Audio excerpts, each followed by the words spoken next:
Hey everybody, thank you for tuning in again. My name is Iris, and in my videos I talk about self-love, relationships, and expanding our consciousness and growing.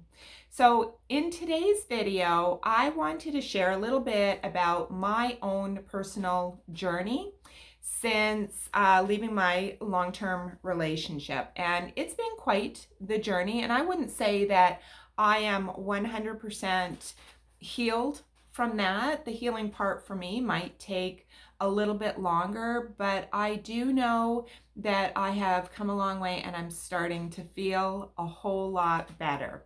So I wanted to today share some things that I have learned from the experience of this past relationship that I had, which was so near and dear to my heart. It was really, really difficult for me to leave that relationship. It really meant a lot to me. But not only that relationship, past relationships as well. And I'm a big advocate for self-awareness and doing the inner work and reflecting on the learning. What are you taking away from all of those experiences to be a better version of who we are? And so I've done some of that introspection, over the year. It's not been quite a year yet, but I wanted to share with you some of the things that have come up into my awareness since I've left. So first things first, leaving this relationship has really forced me to look at who I was being in not just that relationship, but all of the past relationships that I've had. I'm a mother first and foremost. I have 4 kids. I have 4 grandkids. I know I hardly look old enough, but it's true. I do. I have 4 grown kids and I have 4 grandkids. So my nature is to be very loving, very nurturing, very caring. And I noticed what I was doing was nurturing and caring the men in my life as if they were my children. I take a lot of responsibility for my kids and wanting to save them and helping them out and jumping in to save them. And I've really had to learn to scale that back and allow them to make their own mistakes, allow them to figure things out for themselves. That's really hard. They're all young adults, right? So they know how to do this. They know how to do it. And if they don't know how to do this, then that's on me, right? Because I didn't give them the room to figure it out for themselves. But here's the thing, is that kind of transferred over into my romantic relationships as well, because I wanted to nurture them. I wanted to care for them. I wanted to love them like a mother. But they didn't need a mother. They needed the feminine to their masculine. They needed a partner. They didn't need that type of loving and nurturing constantly. So for me, I didn't see it when I was in it. And it was just this last relationship that really showed me that that's what I do in relationships.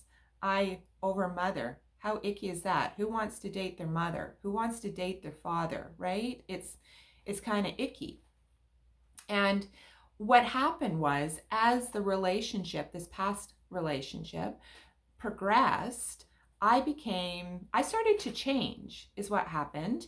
And I didn't consciously recognize it, but I realized that I wasn't getting what I needed from the relationship, because I was being this overly mothering person and taking care of everything.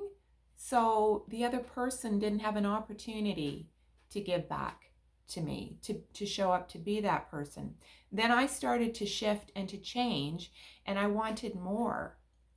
what ended up happening at the end of the day is I had disconnected from who I am. I had to re-figure out who I was and what I wanted and what I needed. And I have to relearn how to be a partner in a relationship, not to be a mother in a relationship. That's huge. That is really huge for me. Maybe you can relate to this. But as I go on my healing journey, as I continue to look at myself and who I want to be, the type of relationship that I want to have, I really want to say, you know, this past relationship was probably my biggest teacher. It really showed me who I was in relationships and why a lot of my relationships, well, none of them worked out for me. Like I said, I mean, who wants a mother, right? People want companionship. They don't want to be smothered mother, right? But, you know, those are my life lessons. That's my journey. That's my path.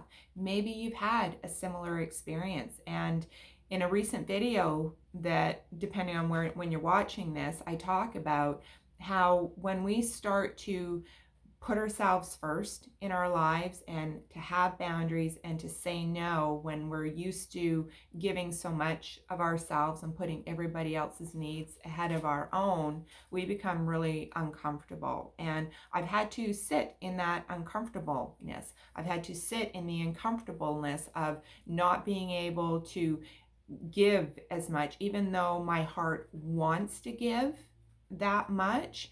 But I have to, you know, do my own internal and take care of myself right now. So it's been a beautiful, painful, happy, joyous, sad, a mix of emotion journey, but I'm so thankful for it because I know that I like who I'm becoming as a result of it. I'm becoming a better version of myself, and I'm being able to now share more of my experience and what I've learned and give that back to you. So that's it. That was the story I wanted to share. If you resonated with this, if you have a question for me, if you want to leave a comment, if there's something you want me to know, leave a comment below or send me an email. And I'm sending you so much love and peace and joy and happiness. And take good care. We'll see you on the next video.